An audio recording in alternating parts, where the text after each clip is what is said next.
अस्सलाम वालेकुम। पाकिस्तान के बदहाल शहर कराची से मैं हूं मसूद रज़ा। प्रोग्राम में आपको खुशामदीद। 3 दिन के बाद सेनेट के इंतखाबात हो रहे हैं। इंपॉर्टेंट इंतखाबात इसलिए ज़्यादा हैं कि यूसुफ रज़ा गिलानी और हफीज़ शेख की जो सीट है इसके ऊपर तमाम नज़रें टिकी हुई हैं और ये तसव्वुर किया जा रहा है कि जो भी इसमें से जीतेगा वो जीत सिर्फ यूसुफ रज़ा गिलानी या हफीज़ शेख की जीत नहीं होगी, वो जीत बयानिए की जीत होगी। आया कि हुकूमत का बयानिया जीतता है या अपोजिशन का बयानिया जीतता है, पीडीएम का बयानिया जीतता है।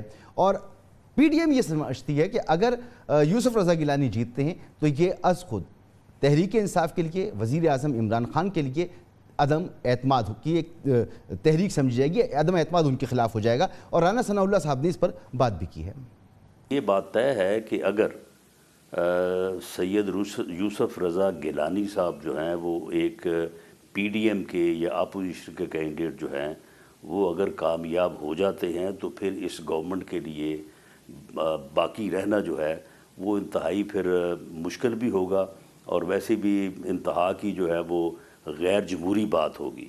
अगर उस दिन गवर्नमेंट अपनी अक्सरियत साबित ना कर सकी, किसी वजह से भी ना कर सकी, इट वे पॉसिबल कि उनके अगर 10-12 लोग जो है वो अपना वोट कास्ट ही नहीं करते या वो अपना वोट जो है उसको जो है वो गलत टिक कर देते हैं, यानी अपने एहतजाज का इजहार करते हैं, तो गवर्नमेंट जो है वो अपनी अक्सरियत अगर शो नहीं कर सकती तो फिर गवर्नमेंट को उसी दिन शाम को रिज़ाइन करना चाहिए।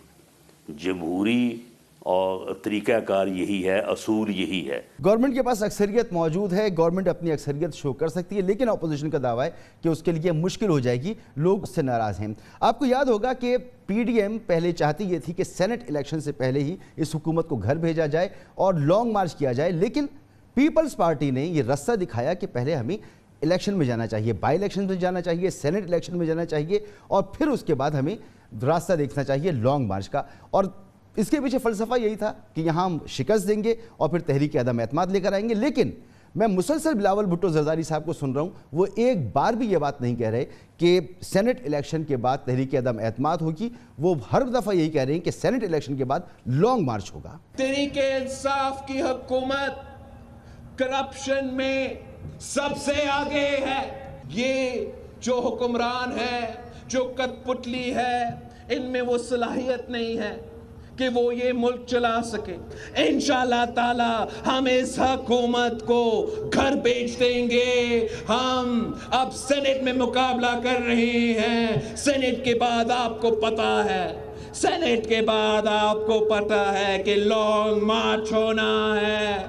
हम सब रवाना होंगे इस्लामाबाद तक और इस कठपुतली को, इस नालायक नाजायज वजीर आजम को जो आपके लिए एक बोझ बना हुआ है, आपको मिसाइल में धकेल दिया है, इंशाअल्लाह ताला हम इसको घर भेज देंगे और एक ऐसा अवामी हुकूमत मुंतखब करेंगे जो आपका मसाइल दूर कर सकते हैं। नून लीग के जो रहनुमा हैं वो ये समझ रहे हैं कि तहरीक अदम एतमाद हो जाएगी, एतमाद का शायद वोट लेना पड़ जाए, हम इस तरफ आगे बढ़ सकते हैं। लेकिन बिलावल साहब मुसलसल कह रहे हैं कि हम लॉन्ग मार्च की तरफ जाएंगे।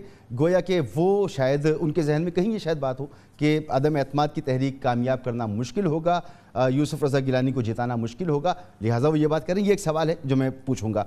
साथ साथ जो बैठकें हुई हैं, एमक्यूएम से कल नासिर हुसैन शाह साहब मिले, पीपल्स पार्टी मिली और आज तहरीक इंसाफ ने मदऊ किया था एमक्यूएम को, लेकिन एमक्यूएम उनके ज़ोहराने में नहीं गई। वो अपनी मीटिंग कर रही है और ये फैसला करना चाह रही है कि वो तहरीक इंसाफ की तरफ जाती है या पीपल्स पार्टी की तरफ। तो ये इंपॉर्टेंट और दिलचस्प डेवलपमेंट है। बिलावल भुट्टो जरदारी साहब ने मौलाना फजल रहमान से आज भी मुलाकात की है और मीडिया से गुफ्तगू भी की है। एक और मसला जो हुकूमत के लिए अब ज़्यादा होगा कि पहले तो सिर्फ मरियम नवाज शरीफ साहब ही ज़ोरदार किस्म की तकरीरें किया करती थी, लेकिन अब हमज़ा शहबाज शरीफ भी बाहर आ गए और वो भी बड़ी ज़बरदस्त तरीके से बात कर रही हैं। 3 साल बदतरीन इंतकाम के बावजूद अल्लाह का शुक्र अदा करते हैं कि एक पाई करप्शन साबित नहीं कर सका। ये रियासत मदीना का दावेदार आटा चीनी चोरों को अपने साथ काबीना में बिठाता है। ये कौन सा नया पाकिस्तान है? जिनका दामन साफ होता है ना, वो अदालतों का सामना भी करते हैं, इंतकाम का सामना भी करते हैं, लेकिन जिनका दामन साफ नहीं होता वो फॉरेन फंडिंग केस को 6 साल दफ्तर दाखिल करके रखते हैं। जिस मुल्क में गरीब की झोंपड़ी को नाजायज तजावजात का नाम देके गिरा दिया जाए और बनी गाला के महल को रेगुलराइज करा दिया जाए, वहां पर कौमें तरक्की नहीं करती। अल्लाह ने चाहा वो दिन आएगा जब इन आटा चोरों को, चीनी चोरों को, दवाइयां चोरों को पाकिस्तानी अवाम मजबूर कर देगी कि ये अपनी शक्ल दिखाने के काबिल नहीं रहेंगे इंशाल्लाह। सेनेट इलेक्शन के हवाले से इत्तलात ये हैं कि तिजोरियों के मुंह खोल दिए गए हैं, ऑफर्स की जा रही हैं। जो नाराज़ अरकान हैं अपनी अपनी पार्टी से, उनको ये यकीन दहानी कराई जा रही है कि अगले इलेक्शंस में आपको सपोर्ट दी जाएगी और आपको दोबारा ऐवान में लाया जाएगा। हर तरह की लालच दी जा रही है, ये इत्तलात मौजूद हैं।